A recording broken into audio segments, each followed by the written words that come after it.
All right. As you could tell, I'm actually here in Arizona, and within a month, about the beginning of April, I'm going to make my way to Washington, D.C., where I'll meet with my great friend, John Wesley Brett, who is the brains behind Hiking America.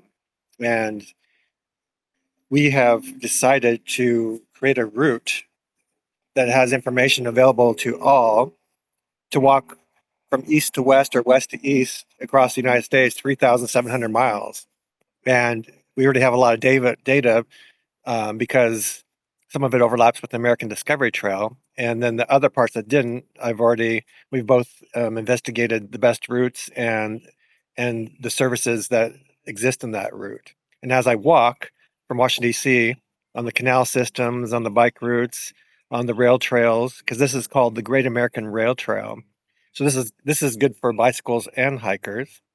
And it's about 65% trail for a walker, maybe 55% maybe for a biker. The numbers will vary depending on the routes.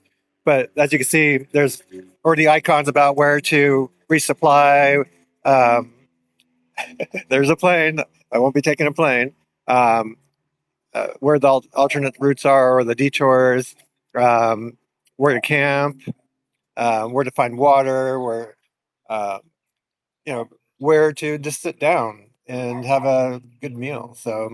Um, so it goes through Pennsylvania after Maryland, and then into Ohio, um, and so it goes through certain major cities like Pittsburgh, and it follows canal systems that used to take you from the Great Lakes down into the Mississippi to the Gulf of Mexico, and um, it goes through Columbus, Ohio, with a high percentage of trail, Dayton, um, and it goes up towards the Great Lakes below Chicago.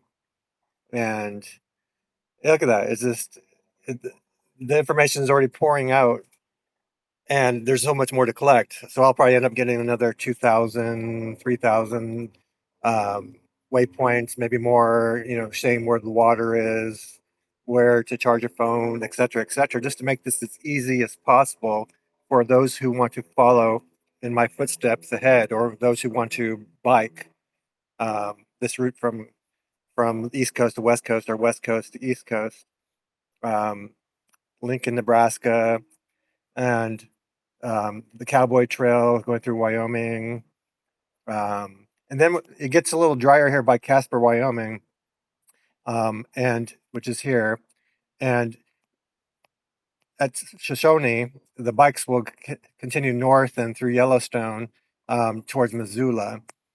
But for those on foot, they could take a rail trail towards Landers and then start the Continental Divide Trail after Landers, walking through Landers and going over a 10,000-foot pass um, through the Wind River Range. And um, so then you make your way into Yellowstone National Park and um, get to West Yellowstone and take the Big Sky route towards Butte, and then take like an Anaconda route after Butte, and then onto the Continental Divide Trail again until you get into the Bitterroot Valley.